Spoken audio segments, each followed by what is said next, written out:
Students, dear students, we'll see the uh, that is optimum batching distance and the uh, current at the output of the catcher cavity and the amplification phenomena in this lecture. That how does the amplification take place in the two cavity klystron, that can be understood with the help of Applecut diagram. Here at the buncher cavity we have applied an RF input signal at a potential of V naught, and whose that RF signal voltage is carrying V1 voltage, but this has been referenced at capital V naught, which is beam voltage. Now this signal undergoes the phenomena of velocity modulation, bunching formation, and the current modulation. In the at the time of the current modulation, when the electrons are passing in the retarding phase, that time the electrons release their energy to the RF input signal, and that's why by taking that RF input signal, by taking that energy from the electrons beam, that RF input signal gets amplified.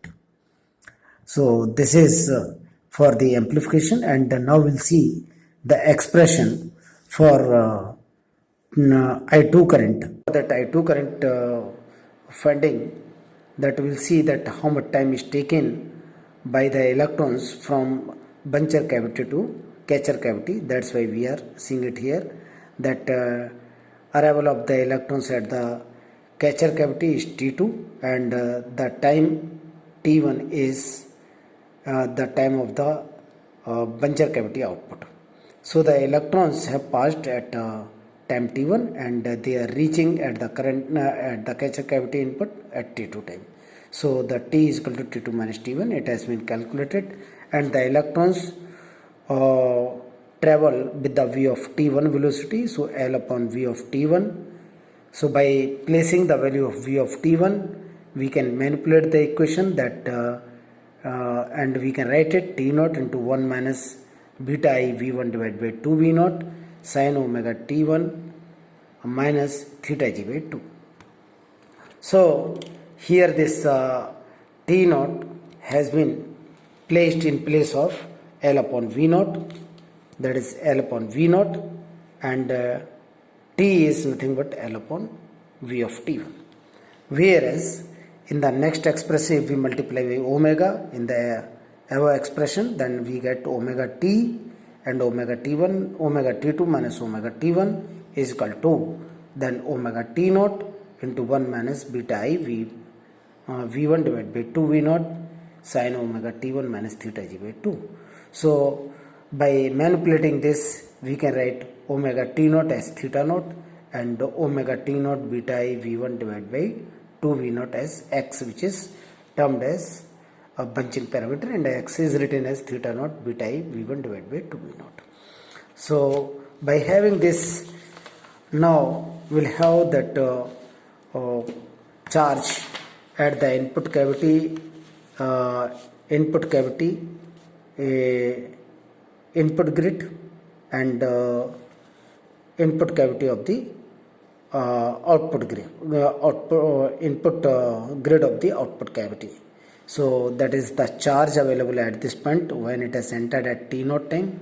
So we are taking it to be Q naught, and the same charge must be available at the same time, that is Q naught.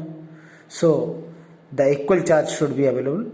So that is if we consider no loss of the charge inside the drift space that time.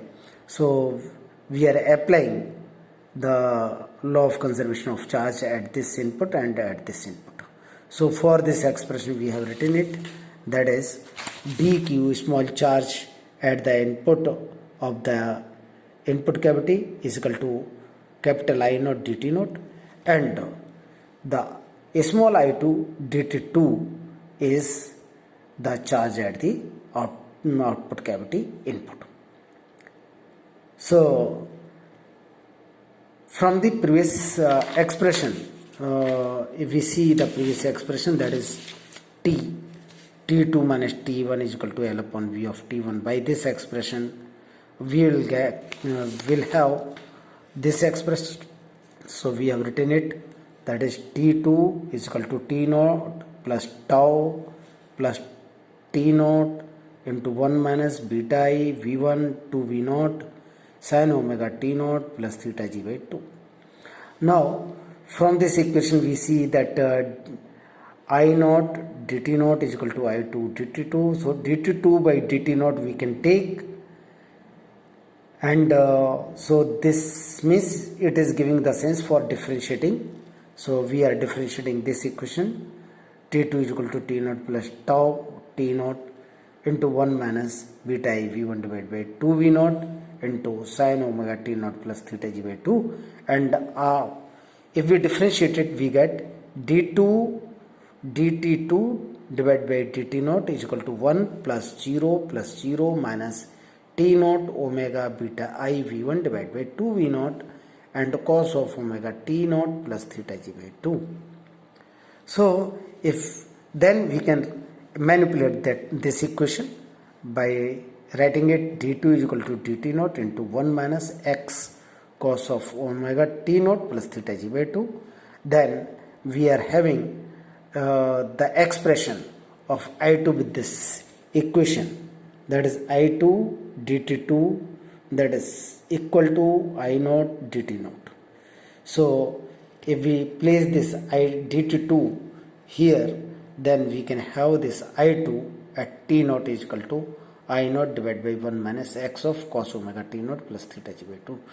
So this T naught has been replaced by this expression T naught is equal to T2 minus tau minus T naught. Though here we should take ideally that is capital T only, we should not take small t naught, that is capital T naught we should not take, but as the variations are very less, so the time is very less, that's why capital T and capital T naught both are assumed to be same. That's why we have replaced it, that is omega T2, and we get omega T2 minus theta naught minus theta g by 2 if we replace this T naught by this expression and we manipulate by this expression. Then this I2 current at the catcher cavity we are getting this, and this is for simplification we have written in terms of the Fourier series. So here we have seen that is I2, the current at the catcher cavity I2 is equal to I naught plus summation from n is equal to 1 to infinity, where n is the number of harmonics available in the current, and into 2 I naught j n of nx cos of n omega t2 minus tau minus t naught. And if we want to find out the fundamental current, maximum fundamental current, then fundamental current can be found out by placing that n is equal to 1. It has been seen that at n is equal to 1, j1 of x, where x is equal to 1.841, that time this fundamental current will become 0. This is I naught is the DC current, and at the output of the catcher cavity we do not require this I naught. So as it is not having any frequency, that's why it will not be able to travel, and that's why we are not considering it. Here IF fundamental current we can write by placing the n is equal to 1 in this formula, that is 2 I naught j1 of x. So this is the amplitude of the fundamental current. At x equal to 1.841, the maximum amplitude of of the fundamental current is there, and at this point we can have the optimum bunching. So corresponding to this current, the optimum bunching is written as optimum bunching distance is written as that L optimum is equal to 3.682 V naught, capital V naught divided by omega beta I V1. which is differing from the del L distance which has been calculated in the previous lecture. That is, maximum fundamental component of the current will not coincide with the maximum electron density along the beam because the harmonic component exists in the beam. So this is the fundamental current, maximum fundamental current IF. Now we'll see that how much should be the output power, and so we are seeing that how much power should be there and what should be the efficiency of the two cavity klystron. So here we are seeing that one equivalent circuit of that klystron tube. What we are having? First we are having the resistance of the catcher cavity wall, and this is the beam loading resistance, and this is the external load resistance. And here we are seeing that how much current has been induced, how much current has been coupled at the output. So beam coupling coefficient has been multiplied. Here for induced current I2 induced, we are taking beta naught I2. So beta naught I2 we are taking, that is equal to fundamental current, that is I2 we are taking as it has been given by leaving this expression I0 because this I0 is DC component, so we will not take it into consideration. That's why I2 will take this, and that's why we have written it. And for the first harmonic fundamental current we write n is equal to 1. That's why we have written it here, beta naught 2I0 J1 of x cos of omega t1 minus tau minus t naught. So this is the fundamental current. So fundamental induced current in the catcher cavity is this much I2 induced. So from this we can have maximum current. How much maximum current has taken place, or amplitude of this is nothing but the I2 induced, we say it. So I2 induced we are taking, I2 induced is equal to beta naught I2, and I2 is nothing but you see it here, I2 what we have written, that is 2I0 J1 of x. That I2 is nothing but the fundamental current, we have taken it. So this current beta I2 is flowing in the catcher cavity, and equivalently we have taken it total shunt resistance of this catcher cavity. So we are writing it here.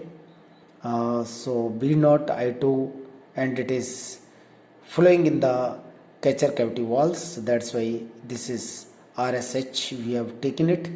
And so what should be the power available? That power is equal to half, average power is there. So half of the I square R we are taking. So beta naught I2 in square divided by beta naught I2 square into RSH divided by 2 we have taken it. Here if we take this, beta naught I2 into RSH will become the V2 voltage. That's why this is been placed as V2, that is the catcher output voltage. Now input voltage if we see, that is V0, and input current was I0. So the input power was equal to P input is equal to I0 into V0. So here this is the DC voltage and DC current we are considering it, and the efficiency is power output or the AC power divided by DC power. That's why we have taken it output power divided by input power, and we can write this formula in place of this P out and P in, and we are writing it beta naught I2 V2 divided by 2 divided by I0 and V0, and this becomes beta naught I2 V2 divided by 2 I0 V0. Thank you very much.